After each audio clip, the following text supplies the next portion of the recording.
Hi, this is Lindsay, one of the co-hosts of Beauties and Headcanons. Thanks for listening to the following broadcast on Public House Media.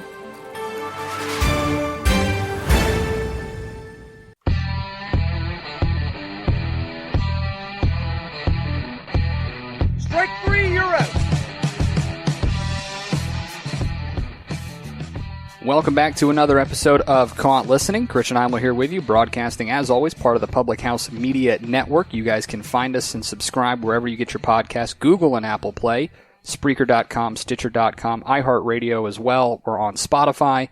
And of course, you can always check out publichousemedia.org to catch up on past episodes or check out some of the other great shows as part of the Public House Media family. We are into the middle of June, which usually means we're talking, at least in baseball world, we're talking about the amateur draft, we're talking about the trade deadline, we're talking about all this other stuff, but in the current world that we're in, we're trying to find other ways to get our baseball fix, and as they continue discussions as to what baseball will look like when they come back, the biggest one that maybe hasn't been discussed just yet is the fan experience. What is it going to look like for fans when the gates open again and when people can go and cheer on their favorite teams?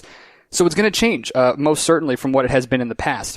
That being said, there's a base for it. There's a set way to go about it and make sure that fans do have a great time. And two guys who have spent some time deciding which teams and dictating, or I shouldn't say dictating, but deciding and deciphering which teams have maybe the best fan experience, join us here on the program. Asa Beal and Michael Wentworth, the creators of the Fan Experience Index. This was a post that was put up on FanGraphs, the Hardball Times in 2018, and it ranks every major league franchise in terms of fan experience. And I'm excited to dive into it with them. Gentlemen, I appreciate your time. Thanks so much. Thanks for having us. And so let's kind of start with this first. Michael, if you could kind of take us through the beginnings of this. When did you two devise this? How did you guys come about this idea of putting together a formula to figure out which franchise has that best fan experience? So we had collaborated on an article sort of on how to make lousy teams watchable. And so while we were thinking about, exploring all of the different teams and we started sort of thinking about, what would the fan experience be like if a team started to try unique things at the ballpark? And then that expanded into thinking about the fan experience at every ballpark. And then we needed to break down what that would all entail.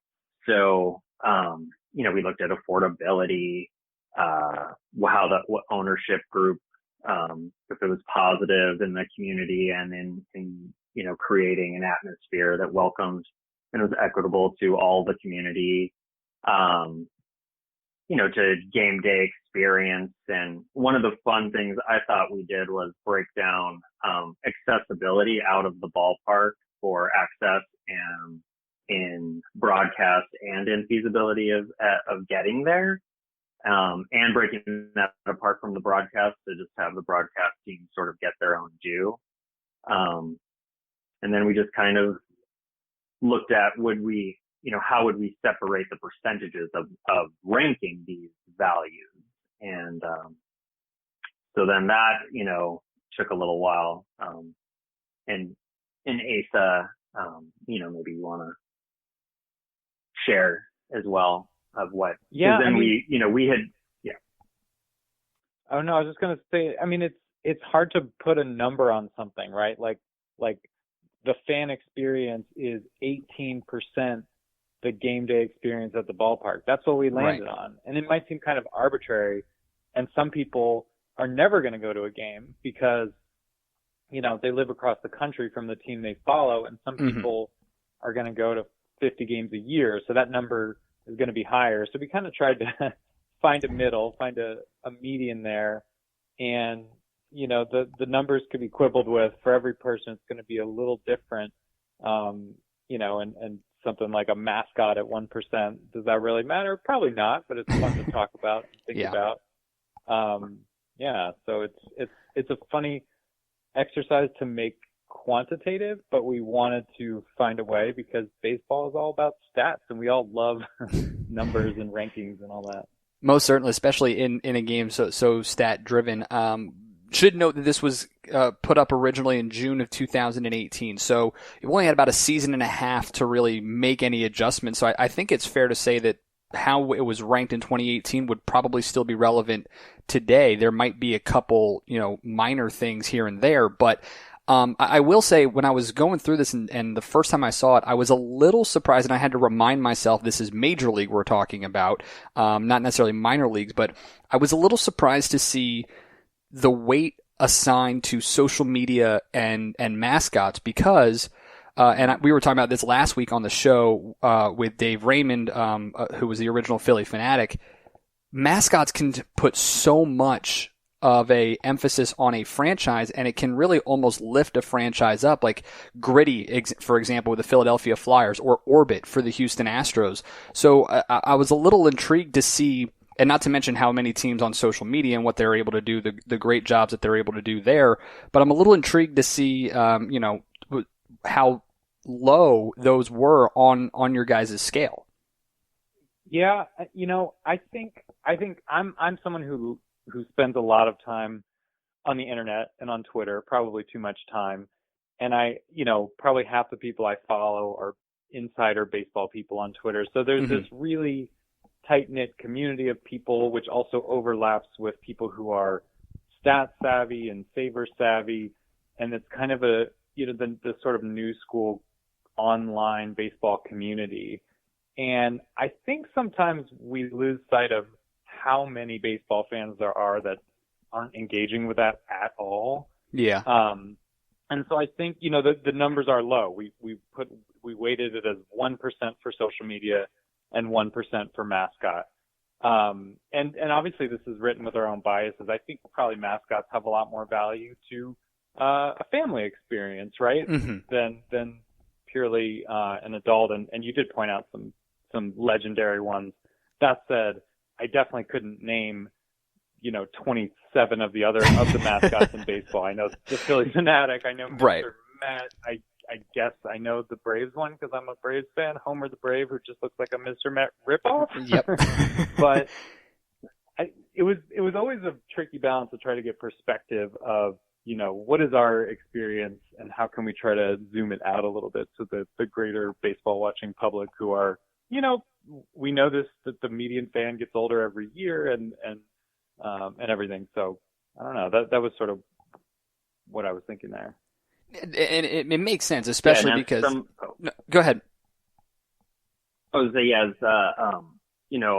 as someone, I live in the Bay Area still, and I go to A's and Giants games, and I know that the, Lucille and Stomper are probably the most popular things in, those stadiums in those ballparks for kids under, for people under, 10 years old. Yeah. The people are running up to get pictures and they love it. They want to buy, merchandise with them. But we did think that the value of the fan experience wouldn't be impacted as much. So I think that I think social media will change. I still think that broadcast is, I don't know if it's 15-1 ratio in impact difference, but, I feel if anything, teams might use social media and all of the new formats of what that will look like in the future, to their advantage. So I think social media would change of all of these the most. Mm-hmm. And when you guys bring up, one of the things I love how much weight you put on ballpark accessibility, broadcast as well, because as someone who lived in the New York City area for 10 years between college, grad school, and a couple of years of post-grad school, and someone who also grew up as a diehard Red Sox fan, nothing pained me more than having to watch a really good baseball team in the Yankees with, in my opinion, a poor broadcast team, but a really poor team in the Mets with a tremendous broadcast team. And that was one of the, you talk about it, we started this conversation is what makes, teams watchable. I will happily watch the Mets every single day of the week to listen to Gary Cohen and Keith Hernandez because as a broadcaster, they're tremendous. And then the amount of times I spend at Citi Field, I do enjoy that ballpark. It may not be it's a little bit easier to get to through mass transit than obviously driving, but that's New York. So I really do enjoy how much weight you guys put on those two aspects of it. Yeah, this one was polarizing, especially the broadcast team. You know, people feel really strongly, and I think I think some fans really love the homer broadcasters because they're your guys, or women occasionally, but mostly guys, and they, you know, they're defending your team. I mean, I'm a Braves fan, and I haven't liked our broadcasters since like the early 2000s. And some of our, like, this is a tangent, but it's like Chip Carey and some of these guys, like, they'll just like talk sarcastically about other players in a way that they had this running joke with the Nationals after Strasburg had to sit out the playoffs. And what was that, 2012, where the Nats decided to hold him out of the playoffs. And every time he would be even remotely leashed in on a pitch count, they would be like, "Oh, put the Maserati back in the garage." And it was this running joke about how like Steven Strasburg is too fragile to pitch, and like this whole like old school gritty thing that was really tired to me.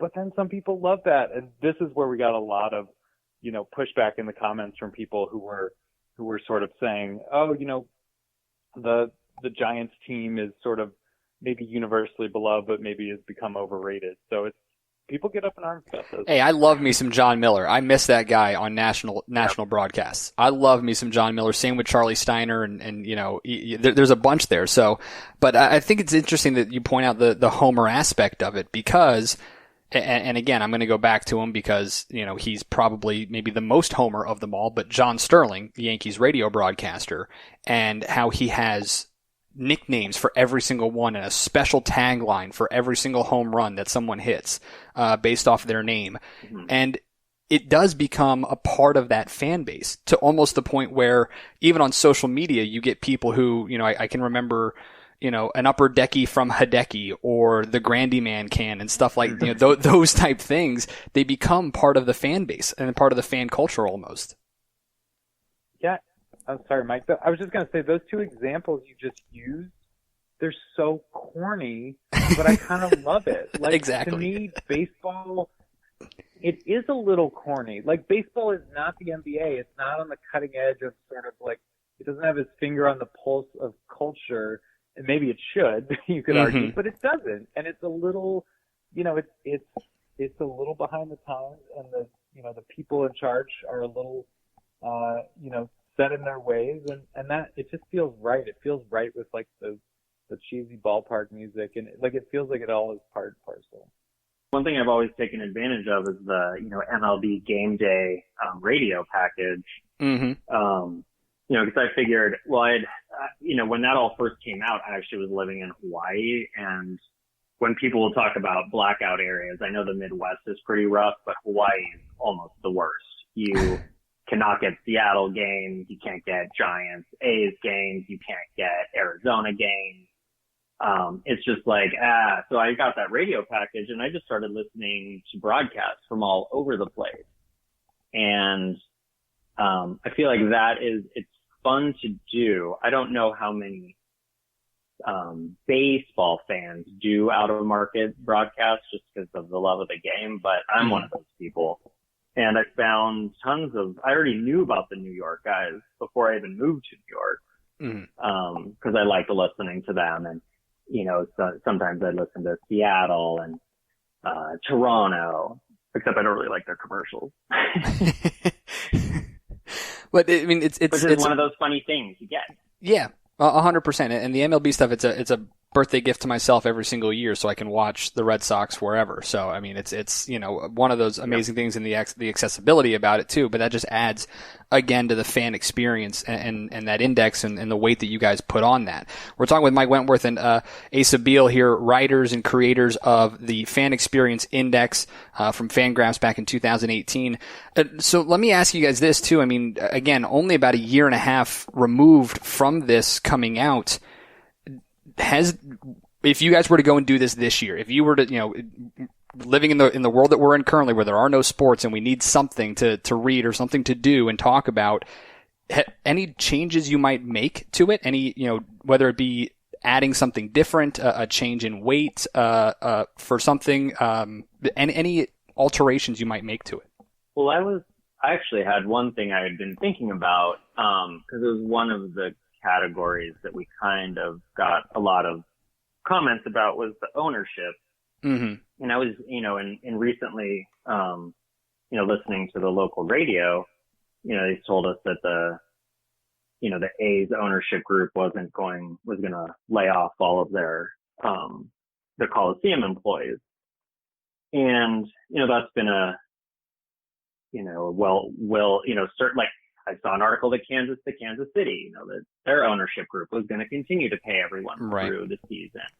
And so, you look at, one of the aspects of these billionaires basically is how are they treating the community, and the fans?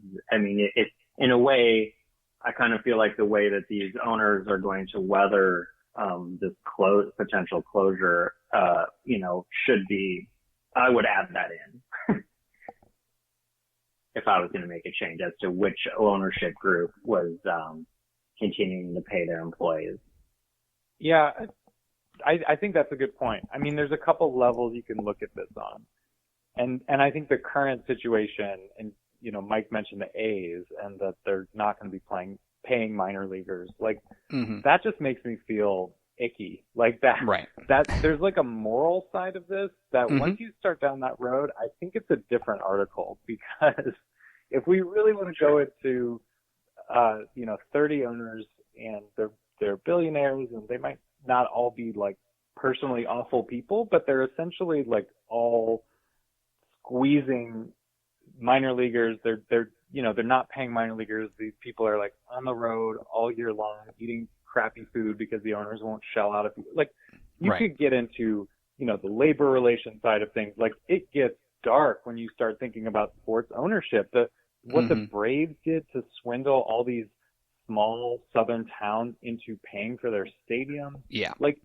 It's another level. So I think it's a little bit hard to separate out, because there's a level you could just say, well, did they spend?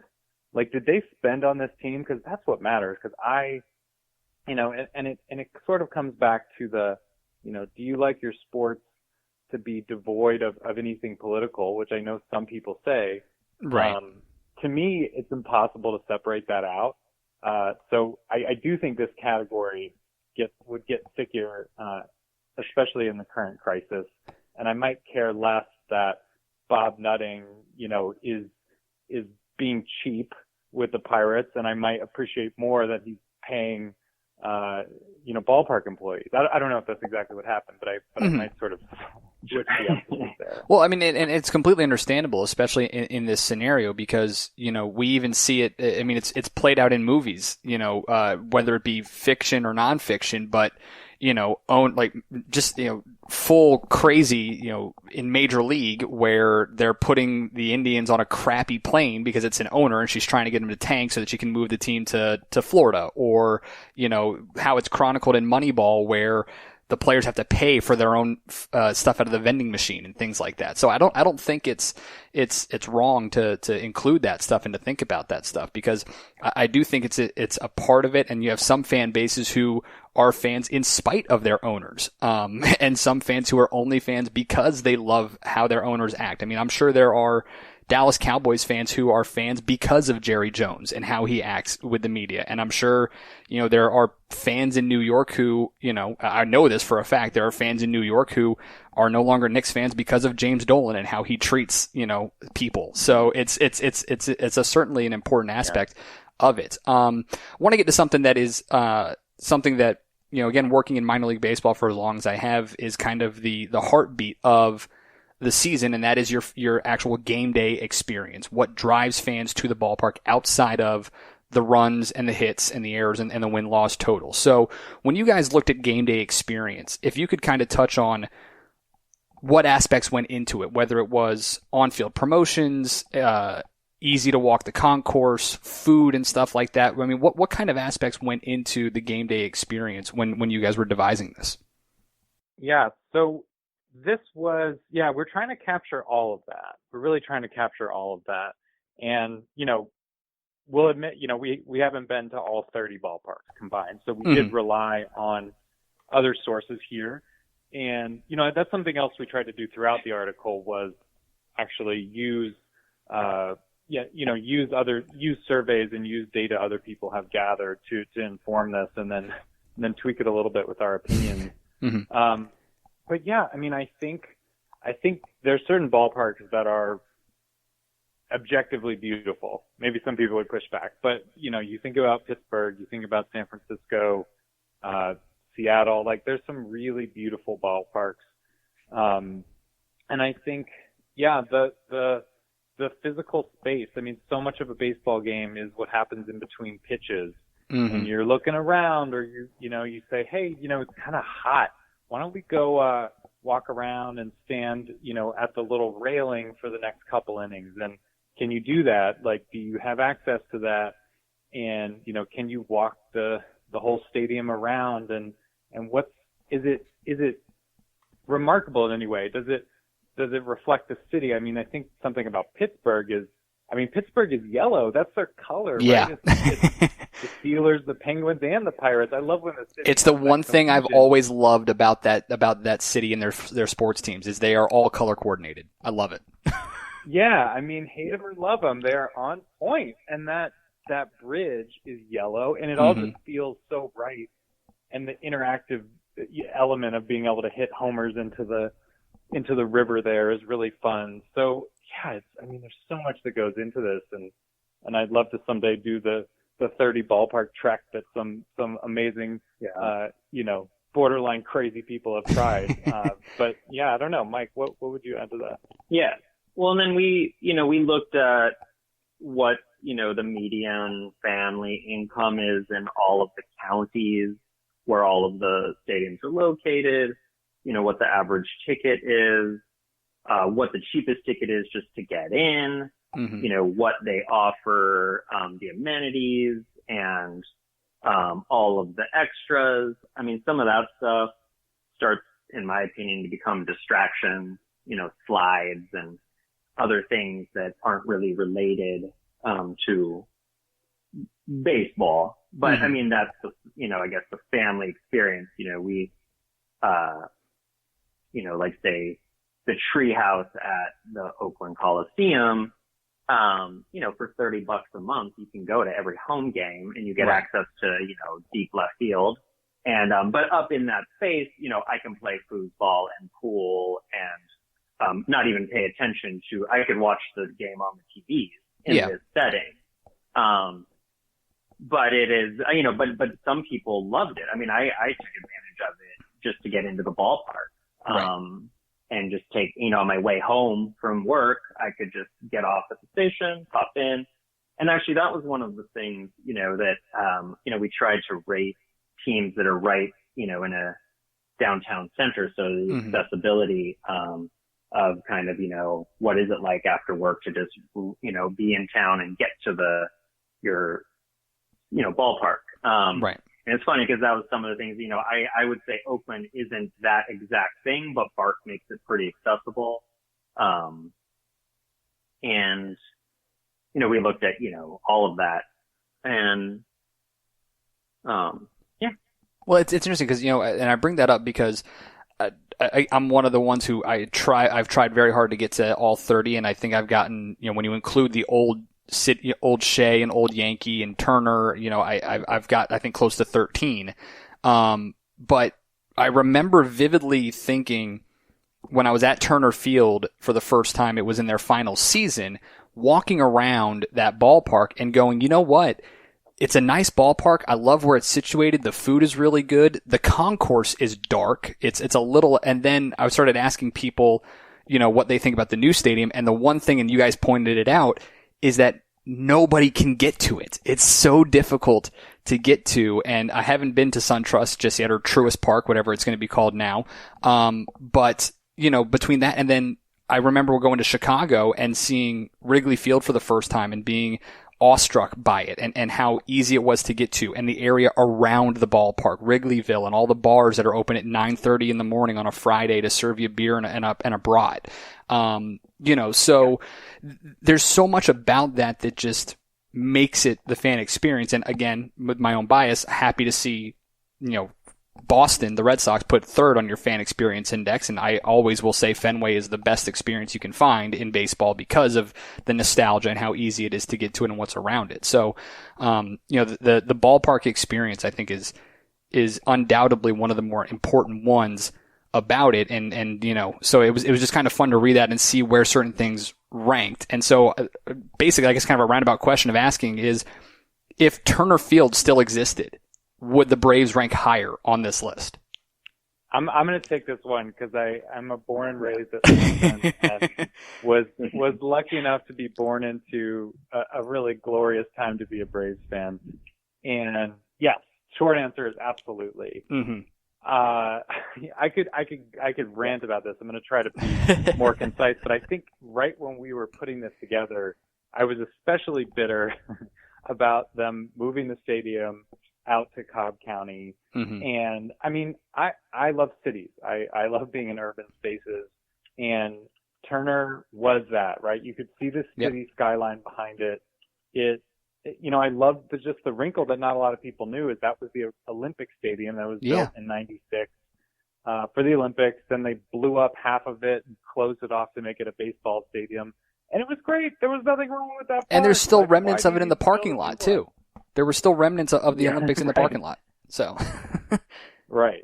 So, I think they would have ranked a lot higher. And, there's probably some people that really enjoy the more suburban ballpark experience. So, I don't want to rule that out.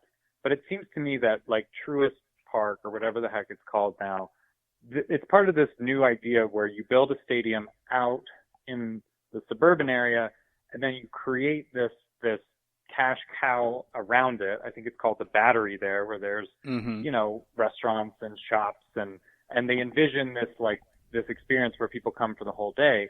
So it's sort of reverse engineering what like Fenway has and what Wrigley has. Those are neighborhoods with character where there's a whole culture that's sprung up around the ballpark. And I got to watch, I think it was Game 5 of the 2016 World Series out, or it must have been Game 6 because it was in Wrigley, out in the streets around Wrigley Field. I just happened to be in town, and that was unreal. Yeah. So there's that experience, and the Giants have that, and Turner did too, even though it wasn't quite as polished, and it, probably some people coming in from the suburbs were a little had some anxiety about the urban environment they found themselves in.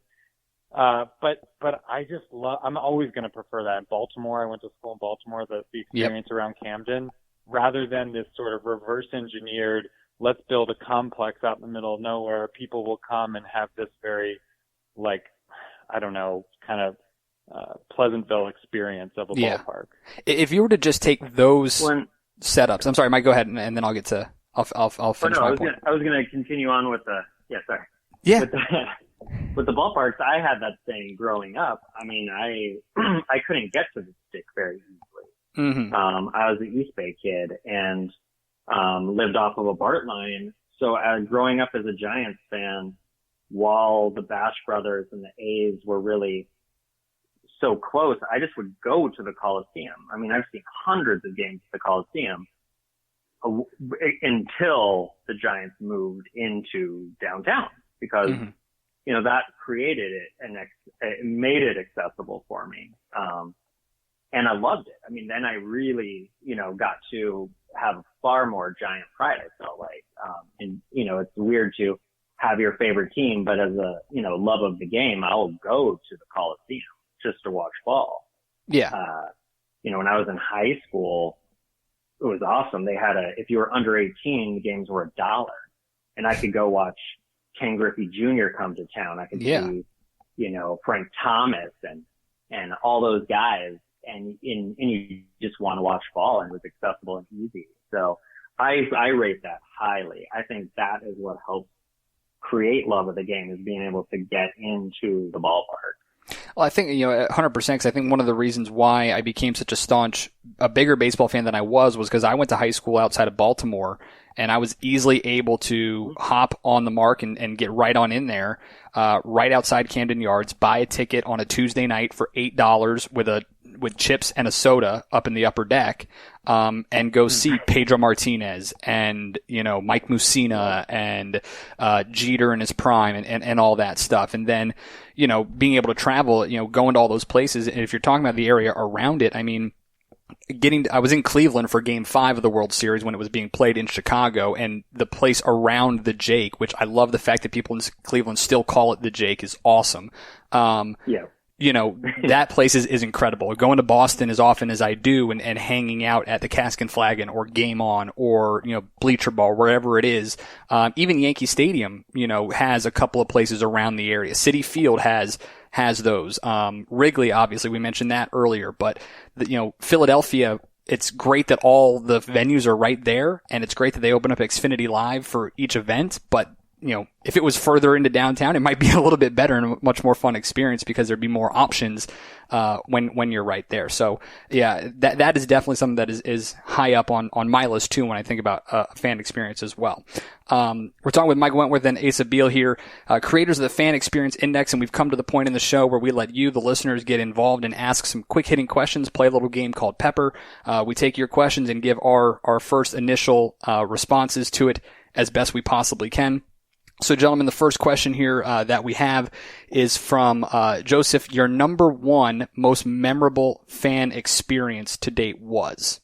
So, Mike, if you want to start that. Wow. It won't even be a Giants memory. It's going to be Bo Jackson, my favorite player at the time, hitting a home run off of Eckersley to deep left. It was that day was one of the best days. I went with a friend and we brought our baseball cards. So, you could go in early to the game, went down towards the field, got Kevin Seitzer to autograph his upper deck card and all that, it was just so much fun. Dave Parker was super cool. And then as a non-A's fan, getting to see Bo Jackson win the game was just phenomenal. That's incredible. I'm so jealous of that. I'm so bad at giving one-off answers, so I'm going to quickly say it's not that Game 6 the 2016 World Series, watching it outside of Wrigley, though that was incredible. And I did get to go to the game where Bonds stole his 500th base to be the only person in the 500 club. But it has to be, because I am a homer after all, 2005 NLDS Game 2, where Brian McCann hits a 3-run shot off of Roger Clemens, and it was crazy. That was the year of the baby Braves. Yep. And it was McCann and Frank Core and frickin' Kelly Johnson and Brian Langerhans and all these guys, and it was sort of like the Braves are done, and then it was like, oh no, they're back. They got all these kids, and McCann was so great, and Roger Clemens just felt like the ultimate villain to kind of do that off of. He was just so badass and was just doing his start the season in June thing at that point. Yeah. It's so easy to dislike him at that point. So easy. That was fun. Yeah, for me, it's I think it's a tie between my first ever game, which was at Fenway Park in '97. John Valentin autographed a baseball for me, and Mo Vaughn hit a walk-off off the Coke bottle above the monster. And then my first ever trip to the old Yankee Stadium, I sat in the bleachers amongst the bleacher creatures in full Red Sox gear as Manny Ramirez hit 2 homers and Josh Beckett pitched 6 shutout innings in a Red Sox win. So, to quote Curt Schilling, there's nothing better than going into Yankee Stadium and making 80,000 people shut up. So, it was a fun day for sure on that one. Let's see here. Mike wanting to know, if your favorite ballpark to have been to and why. What's the one ballpark you've been to that you love the most? So Asa, if you want to start that one. And you can be a homer. It's fine with that, because I'll just say it right now, I am a homer. It's Fenway Park, and it's not even close. Yeah, well, emotionally, it's Turner Field. Aesthetically, it's whatever the heck they're calling Pac Ballpark these days. So okay, yeah. I'm with Pac Ballpark too. It's fine. I've been able to drive past it one weekend trip through there, so I can't wait to actually go and experience a game there. Last question here for you guys. And this again, because it comes from the minor league side of things, is there an in-game promotion that sticks out into your mind or something you saw that made you kind of really take notice and remember it? Oh, yeah. Okay, so I don't think this team exists anymore. I could be wrong, though, but there used to be a minor league team, I think it was A-Ball, in Savannah, Georgia, called the Savannah Sandmat. They were a Rangers affiliate.